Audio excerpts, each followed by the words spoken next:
let's remember something very important about picking the leader of our country. Again, we're in this shit because 77.3 million people, 77.3 million American voters, our fellow American voters, decided to fuck around and find out an election with literally the most predictable consequences ever if Trump were reelected.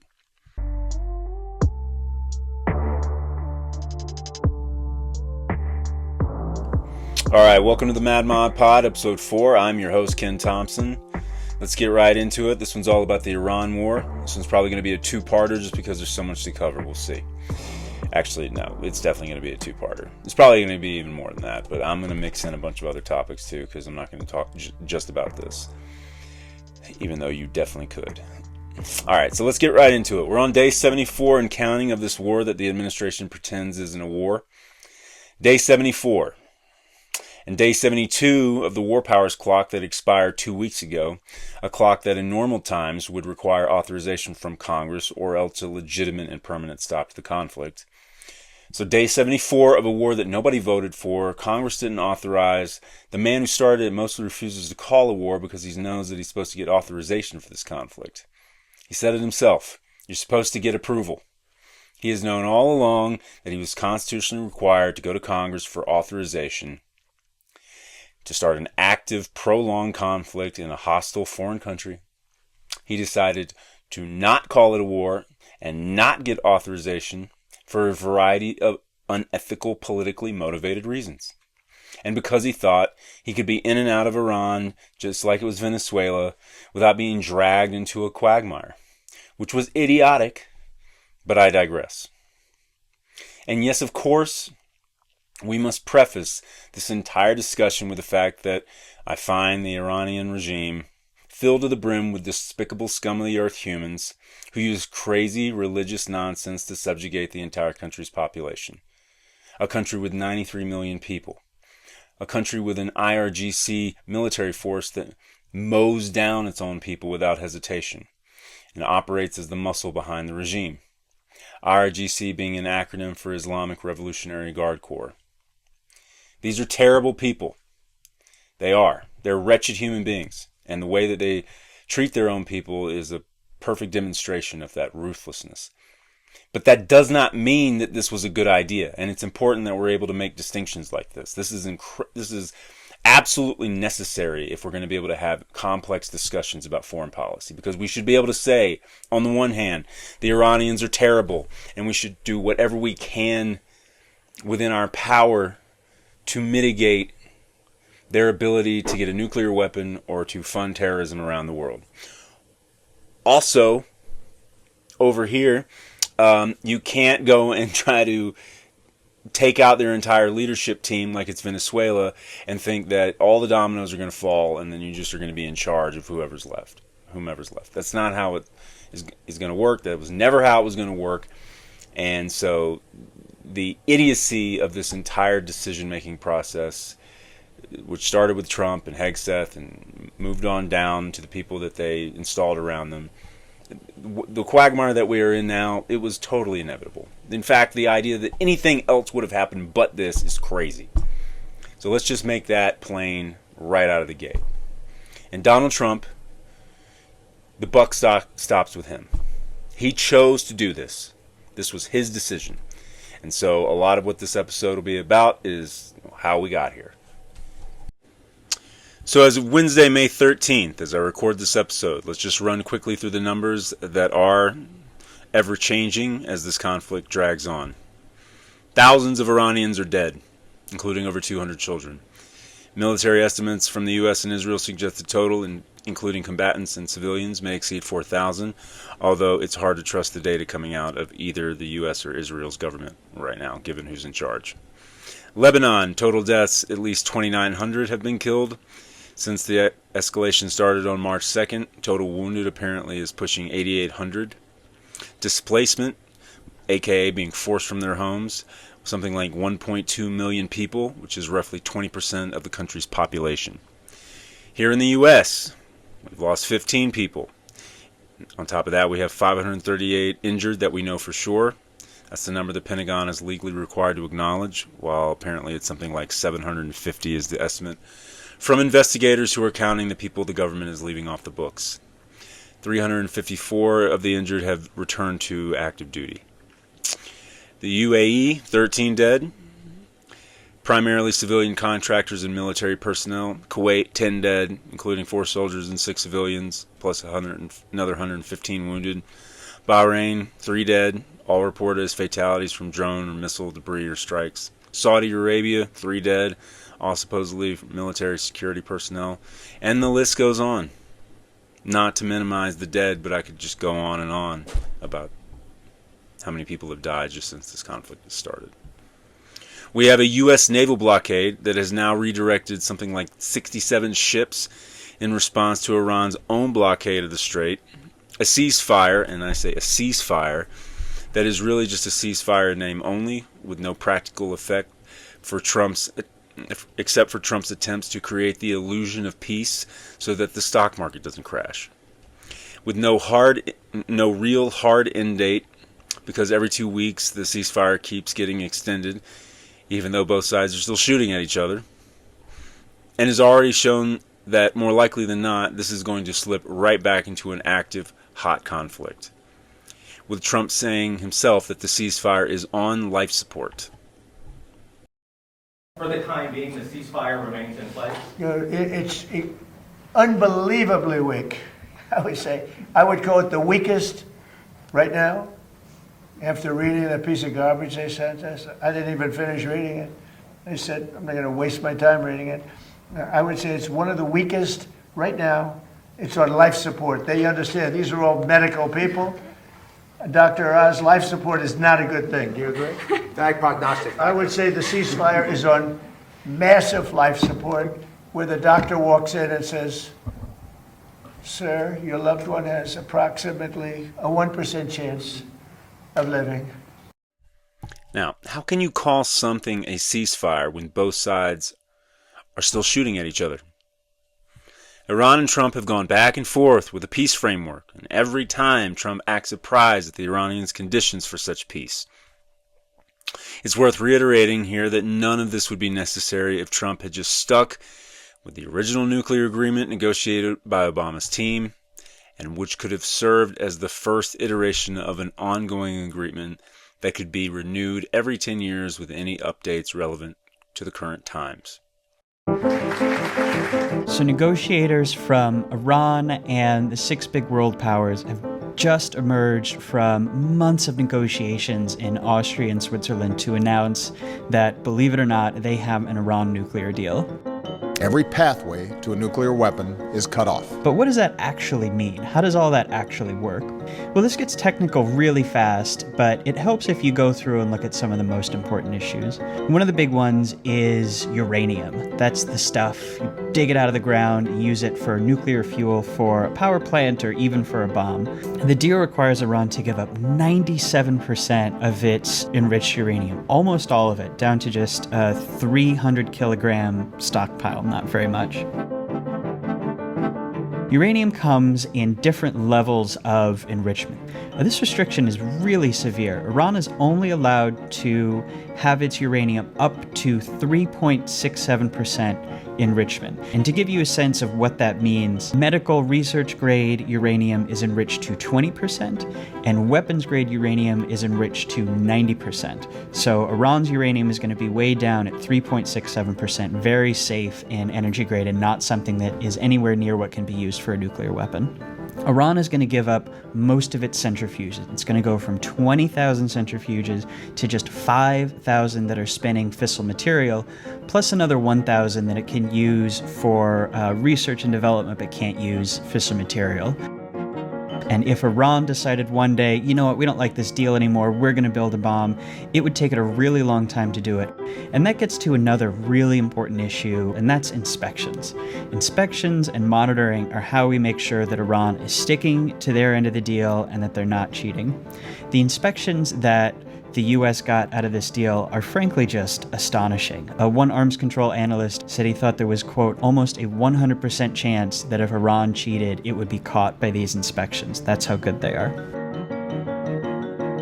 So what does Iran get for accepting all of this? What Iran gets is relief from the economic sanctions that have been just crippling its economy. And what these sanctions do is they cut off Iran's economy from the outside world. They cut it off from international banking, international finance. These have been just devastating Iran's economy. They are really desperate to get out from under these. And this is a big deal not just for Iran the state, but for the 77 million people of Iran who, it's a big middle class, and they've been suffering under economic sanctions for too long. And they will finally get to have a chance at having a real economy, hopefully very soon after this. Trump's fragile ego could not do that, though. In the same way, he still wants to replace Obamacare, aka the Affordable Care Act, with something that has his name on it. Just like he's putting his name and or his face on every fucking thing put out by the executive branch now. Money, passports, buildings, military platforms. It's safe to say that our president is a tiny, petty, insecure, pathetic human being. And of course he lied about destroying Iran's nuclear capability last summer, which of course was a lie. And experts quickly pointed out that we may have only delayed their program by a year or less. So we supposedly destroyed their nuclear enrichment capabilities last summer, and we're just going back this year to double check our work? Was that what that was? The explanation here is ridiculous and contradictory, obviously.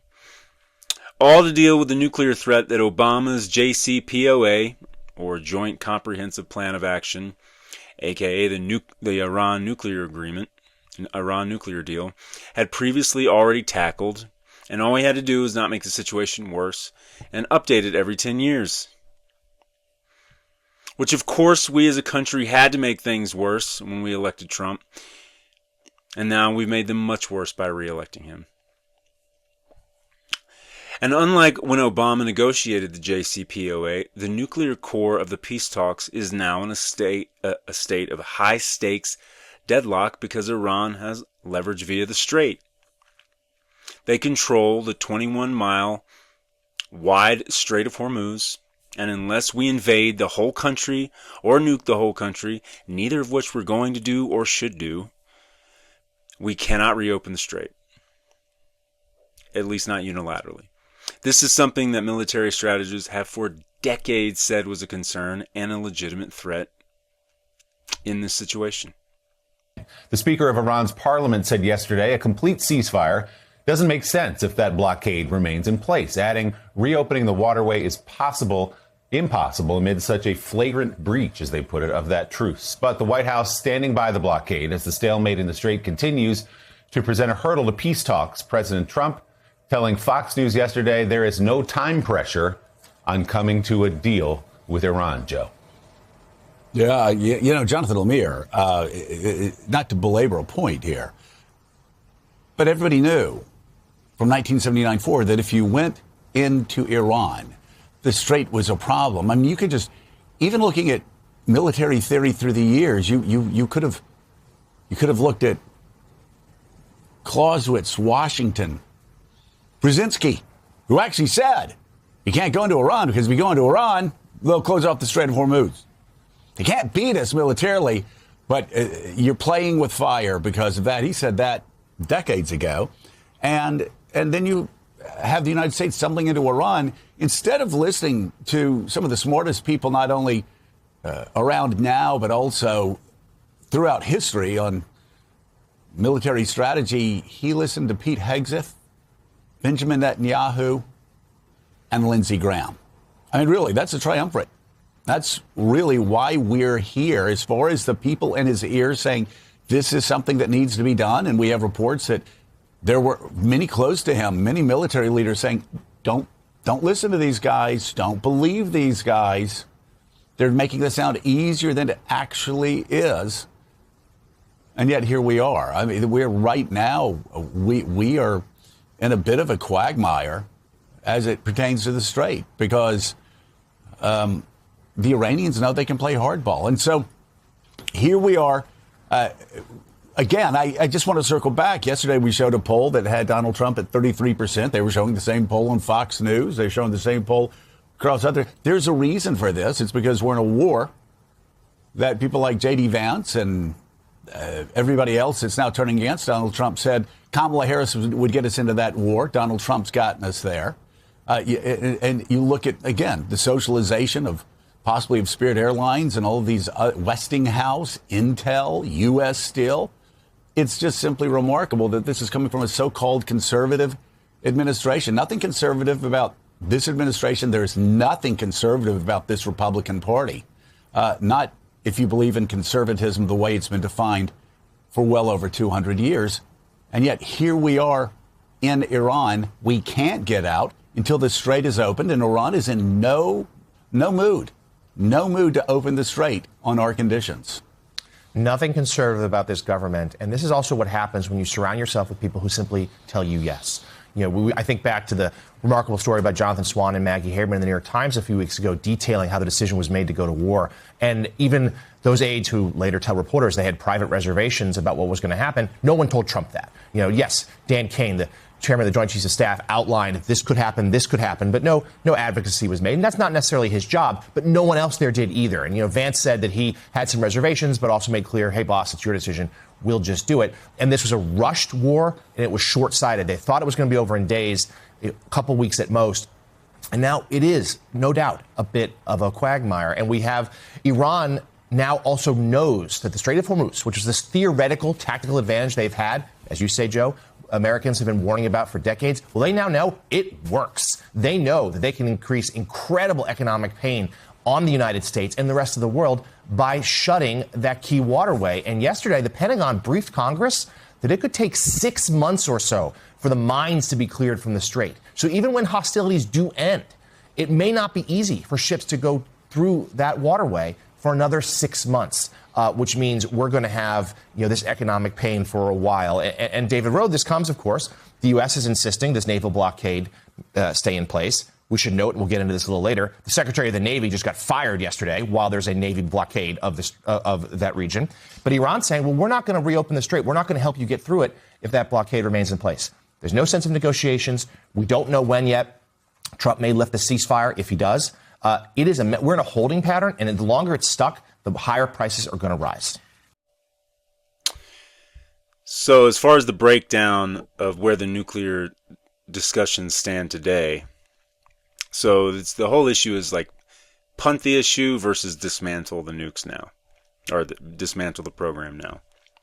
And so the primary friction point is how much of the nuclear issue gets solved now versus later.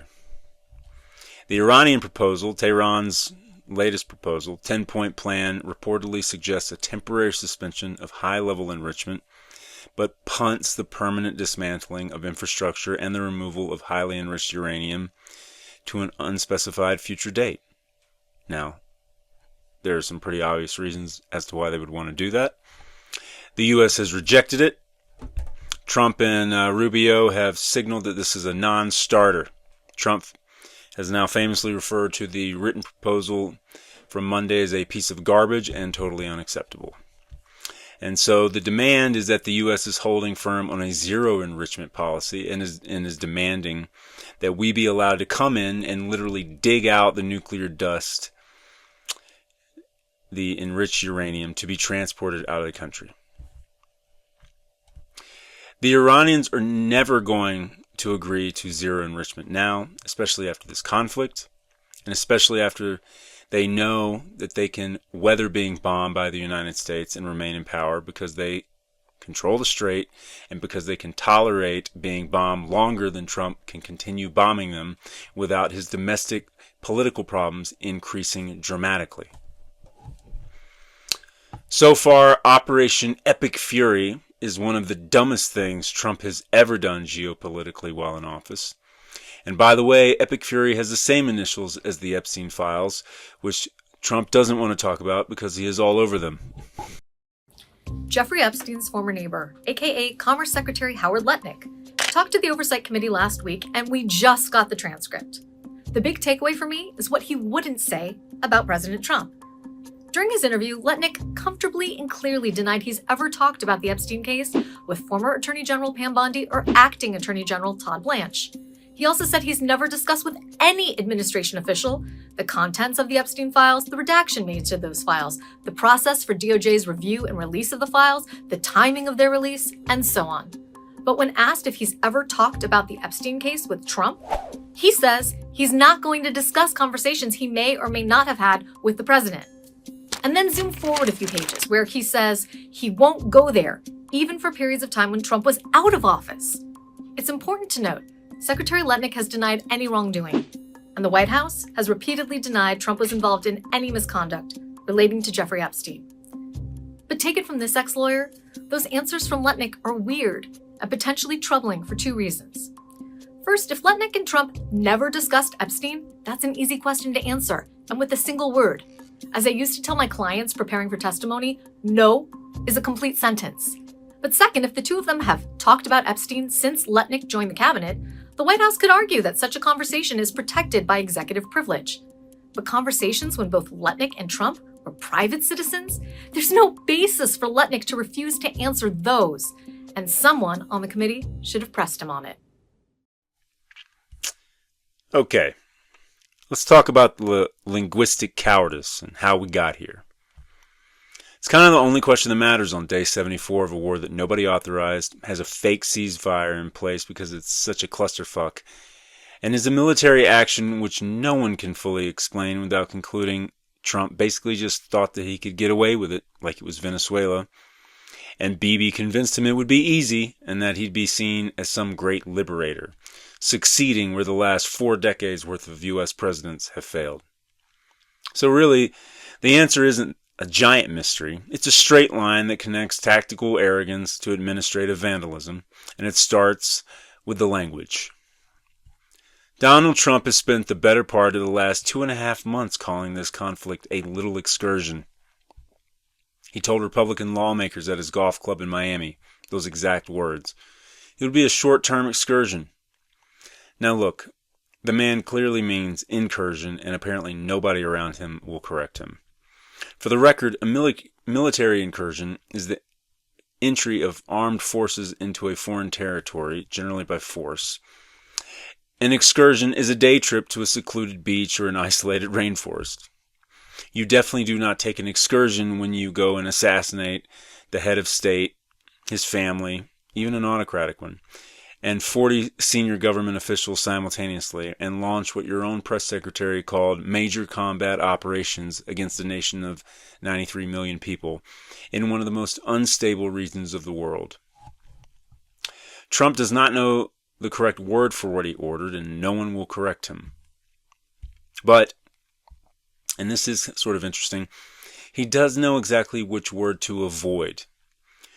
For the first few weeks, he refused to call it a war because, in his own words, you're supposed to get approval to go to war. So what you have here is a president who is too ignorant to say incursion, and yet just calculating enough to dodge the word war, all to avoid the major inconvenience of having to deal with checks and balances. In this case being congressional oversight that would be demanded by pretty much everyone on both sides of the aisle if this were anything resembling normal times. Trump doesn't know the right word for what he ordered, but he knows exactly which word would trigger accountability. And everyone in this administration is so terrified of his temper that not one of them will correct him. So, excursion becomes the official language of a bloodbath. So what was happening in Iran, and I said, I hate to make this excursion. We had to take an excursion. This was an excursion. We took a little bit of a journey, a little bit of an excursion. I said, Susie, do you mind if I take a little excursion here? I didn't want to make that little journey to Iran. That was a journey. We have to make a journey down to Iran. We have to take a little journey down to a beautiful country known as Iran. We had to do a little journey down to Iran. We did an excursion. You know what an excursion is? We had to take a little trip. Trump has given this war at least 5 different names, depending on who he is talking to and what he needs in that moment. Sometimes it is a major combat operations, or it's a little excursion, or it's a journey, We're going on a journey, or both an excursion and a war, or an excursion that will keep us out of a war, or just a military operation. He sort of sounds like Putin talking about a special military operation in Ukraine. I wouldn't call this a war as much as I'd call it a conflict. Strategic strikes are not war. We are not at war. We have no intention of being at war. Nobody should classify this as war. It is combat operations. This isn't a war. I don't know if this is technically a war. So we are still at war with Iran. You know what? I don't know what the definition of war is. A few weeks ago, Trump called the ceasefire a little break, like it was a timeout he called in a pickup basketball game or something. And while this isn't basketball, Trump does have a shitload of balls in the air. He is trying to avoid another active conflict, while also refusing to cave or fold in any way. He is trying to keep the economic markets calm and gas prices from skyrocketing. He's trying to convince our former allies, and again former because he's pissed them all off, he's trying to convince our former allies to help reopen the strait, even though we're the ones who got it closed in the first place. And he's also trying to get Iran to fold via the naval blockade, which again, they are never going to do. And when a reporter asked him how long this is going to take, he said, "Don't rush me. Don't rush them, guys." Okay. Almost 3 months into this shit, thousands dead, a fake ceasefire with exchanges in fire ongoing, 20% of the world's oil supply being choked off from the markets. Don't rush them, okay? Iran's parliament speaker responded to Trump's "we have all the cards" comment with, "they brag about the cards, let's see them." Iran is publicly taunting the President of the United States. And based on everything that wasn't considered by this administration before starting this conflict, none of it is or should be a surprise. Part of military strategy is trying to anticipate every possible thing that the enemy might do, and then have a plan for it and a backup plan. Trump and Hegseth didn't even have an initial plan or even a concept of a plan. They had a goal. They have a lot of goals. They don't really ever have any plans, though. And they didn't think that Iran would or could come close to closing the Strait of Hormuz, despite decades of military strategies that said otherwise. General, the reporting is that somehow the administration, the National Security Council, the Pentagon maybe underestimated what Iran was willing to do in the Strait. How could that be when I know that a strait closure has been near doctrine in the U.S. for decades? John, I was very surprised by those, that reporting as well. In my experience, and I've spent, a couple of decades working in the Central Command area of responsibility to include being part of, the development and the review of the concepts of operations to address the threats that Iran poses to the region and specifically the Strait. So I believe that CENTCOM certainly had this as a potential response option based on, offensive operations into Iran. So now the fact that potentially all the capability to start clearing the strait to allow freedom of navigation, and we may have to have additional capabilities build up to include, similar to what we had with Prosperity Guardian, to rely on our coalition partners in the Gulf states and our allies from NATO to assist. That may be forthcoming. So while they dick around with a fake ceasefire and play word games in Washington and Tehran, the United States munitions have been mathematically liquidated due to this conflict. What that means in practical terms is that we have burned through Patriot interceptor missiles, which cost the U.S. Army between $4 and $6 million per missile, depending on the variant, to stop Iranian Shahed drones that cost approximately $35,000 a unit. So, $4 to $6 million to take out something that's $35,000. You can see how mathematically that's just not going to be sustainable. And that is not a defense strategy. That is a liquidation sale of American national security assets. And it's worse than that. According to the New York Times, since this war began, we have fired more than 1,100 long-range stealth cruise missiles, missiles built and stockpiled specifically for a potential conflict with China, representing close to our entire remaining stockpile of those weapons. We have fired more than 1,000 Tomahawk cruise missiles, roughly 10 times the number that we buy in an entire year, and we have burned through more than 1,200 Patriot interceptor missiles, more than 1,000 precision strike and ATACMS ground-based missiles, all leaving our inventories at what the Pentagon itself is describing as worrisomely low levels. And what makes this truly fucking bananas is that Japan was supposed to receive 400 Tomahawk missiles as part of a package to build up its own defense capabilities against China. Japan has now been told those deliveries may be delayed because we fired them at Iran. We depleted weapons built for a possible conflict with China in the Middle East. We delayed deliveries to a key Pacific ally. We weakened our own position in the theater our military strategists have been saying for years is the most consequential, to fight an unauthorized, unplanned war in the Middle East with no clear end date and no defined victory condition. And while we were burning through those missiles, Russia has been feeding Iran our military positions, and China may be providing them with weapons and tech.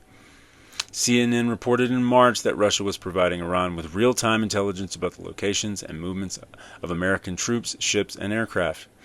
We were being tracked and targeted by the very people we claim to be deterring, and we are simultaneously depleting the weapons built to deter them. We are actually paying for our own encirclement, and we are calling it a fucking excursion. I went to the Pentagon press conference with one main question in mind. How many bombs and missiles has the United States military used in its campaign against Iran? You can see me sitting with my hand raised, trying to get Defense Secretary Pete Hegseth's attention. The Secretary was answering another question when suddenly he turned and looked directly at me, and here's what he said. I would encourage members of the press to think twice about the lives they're affecting when they publish things in their publications like the New York Times. The reporting from me and my colleague Jonathan Swan showed that the United States military has been burning through critical munitions at an incredibly high pace. People in the Pentagon, in the military, and the Congress were willing to talk to us about this, even citing these confidential assessments because they felt it was important to get this information out to the public as well. Since the war started, the military has used about 1,100 long-range stealthy cruise missiles called JASSMs. Each block represents about 100 items. These are missiles that are used to strike long-range targets, such as missile silos and airfields inside Iran. After all these strikes, there are about 1,500 still remaining. Similarly, the military has used more than 1,000 Tomahawk cruise missiles, which are used to hit everything from enemy radars to missile sites, and there are now, according to independent estimates, as many as 3,000 of those missiles remaining in U.S. stockpiles. The Pentagon has also used more than 1,200 of the Patriot anti-missile interceptors. These are crucial for defeating Iranian missiles that are fired at American bases and other infrastructure around the Persian Gulf area.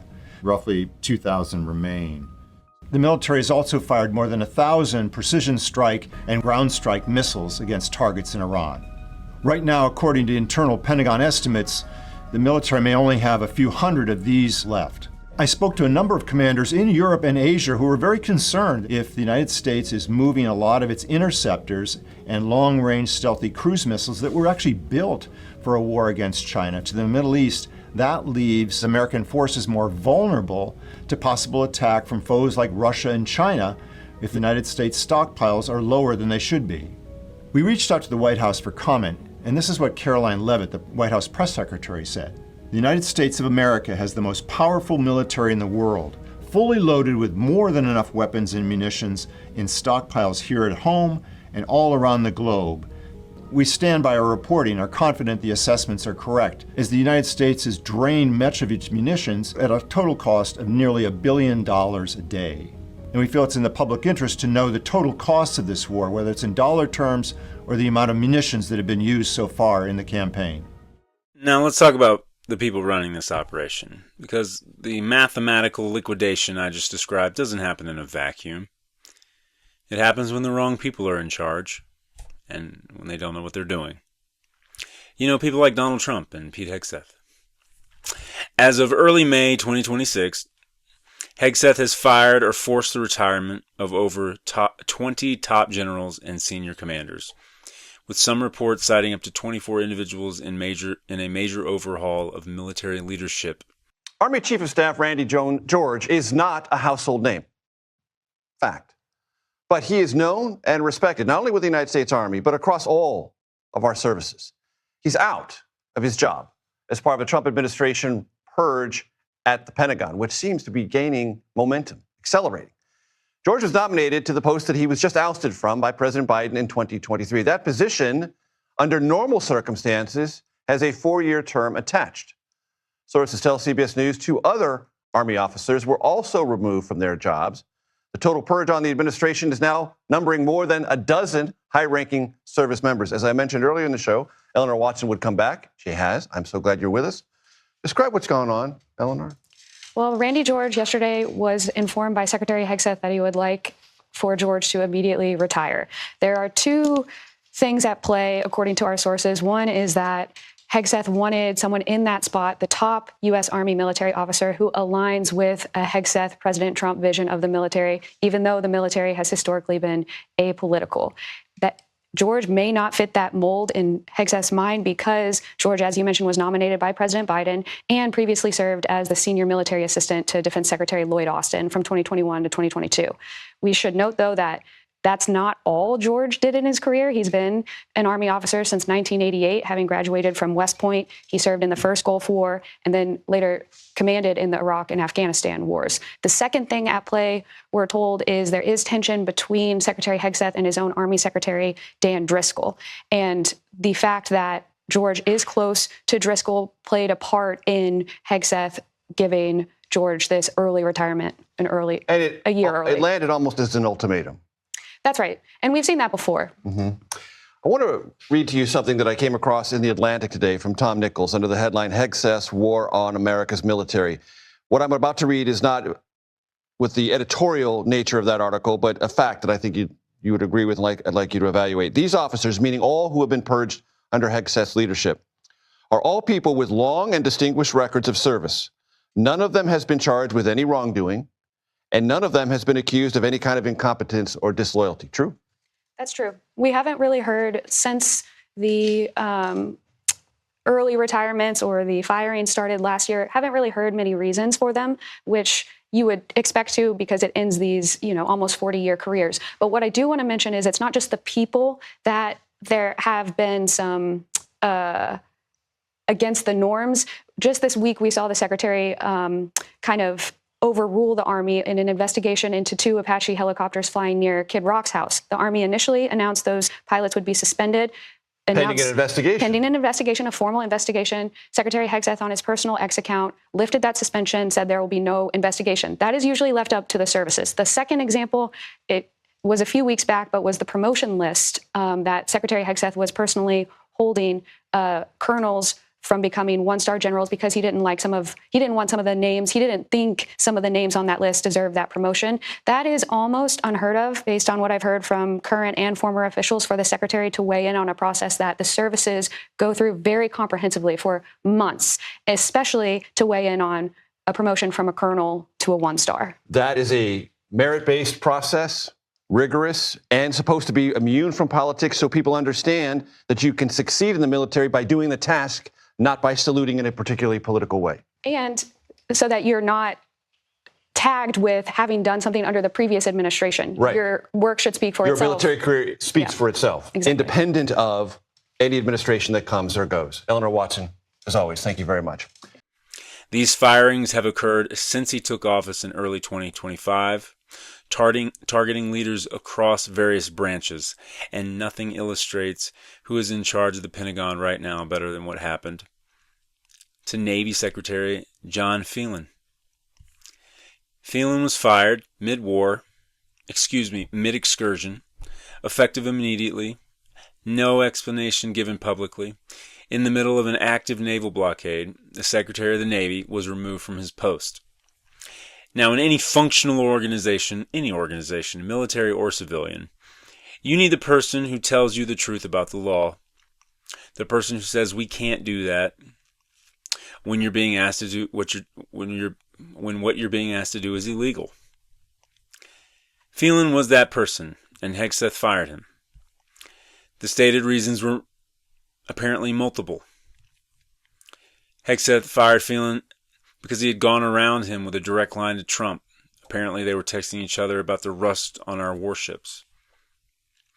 Hegseth's ego couldn't handle that because he's a man-child just like Trump. Hegseth also told Trump that Phelan was dragging his feet on Trump's ridiculous new battleship and in shipbuilding in general. A battleship fleet in the 21st century. Might as well throw a couple of cavalry units if we're going to foolishly engage in archaic blast from the past weapons platforms which will only serve to undermine our military readiness in an ever-evolving, technologically advanced world. The idiocy of the battleship idea deserves its own short take episode, so I will work on that for you. But there's apparently a more significant reason, and it's pretty ironic. Pete Hegseth wanted to drag Senator Mark Kelly, a retired Navy captain and former astronaut and current senator, back onto active duty specifically so that he could strip him of his rank and his pension. Why? Because back in the fall, Kelly joined other former military and intelligence officials, now in Congress, and made a video reminding active duty military personnel that they have a legal and constitutional duty to refuse illegal orders. Tonight, Senator Mark Kelly of Arizona is praising a federal judge's scathing ruling that has temporarily blocked the Trump administration from punishing him. This was a moment to hold these guys accountable. And this judge, had the right decision. Kelly, a retired Navy captain, was among 6 Democrats, all of whom had previously served in the military or the intelligence community, who'd posted this video in November. You can refuse illegal orders. Days later, President Trump accused the lawmakers of sedition, punishable by death. Defense Secretary Pete Hegseth later said the Pentagon was taking steps to downgrade Kelly's military retirement rank and pay. After Kelly sued, Judge Richard Leon, who was appointed by President George W. Bush, is now issuing a preliminary injunction, writing the Trump administration has trampled on Senator Kelly's First Amendment freedoms and threatened the constitutional liberties of millions of military retirees. Calling the administration's arguments horse feathers and anemic, the judge adding that Secretary Hegseth should more fully appreciate why the Founding Fathers made free speech the First Amendment of the Bill of Rights. This isn't about me. This is about an administration that is out of control on so many different levels. Hegseth responding on social media late today. This will be immediately appealed. Sedition is sedition, Captain. The Trump administration had also tried to bring criminal charges, but 3 sources familiar with the matter tell NBC News that a grand jury refused to indict the lawmakers this week. Hegseth, because his specialty is ignoring our norms and laws, wanted to punish Kelly for reminding our troops of their rights, using the absurd argument that the reminder to not follow illegal orders itself hurts our military readiness. Again, the irony with these people is truly never-ending. Secretary Phelan refused to go along with it. A federal judge had already issued a stay blocking the action. Phelan said no, he wouldn't ignore the court order. He wouldn't break the law to facilitate a political vendetta. And this is a MAGA guy, by the way. Phelan is not some holdover from the Biden administration. He was apparently like a private equity businessman and confirmed as the 79th U.S. Secretary of the Navy in March 2025 by the Senate 62-30 after his nomination by, you guessed it, drum roll, Donald Trump. He served as a civilian leader with a background in investment management rather than the military. And Hegseth fired him for refusing to go along with all of Trump's nonsense. Let me say that again. The newly installed Secretary of the Navy, who was only in the job because of Trump in the first place, was fired for refusing an illegal order regarding a public message from Senator Kelly that simply reminded our military personnel that they have a right and obligation to not blindly follow illegal orders. That's where we are now, full-on Banana Republic territory. Major reports out this month say President Trump has damaged American democracy at remarkable speed. They say he's pushed the U.S. closer to authoritarianism. NPR's Frank Langford has more on the consensus among the reports. Brightline Watch, which surveys more than 500 U.S. scholars, finds that through tactics such as amassing executive power and attacking the media, Trump has pushed the U.S. system to a point nearly midway between liberal democracy and dictatorship.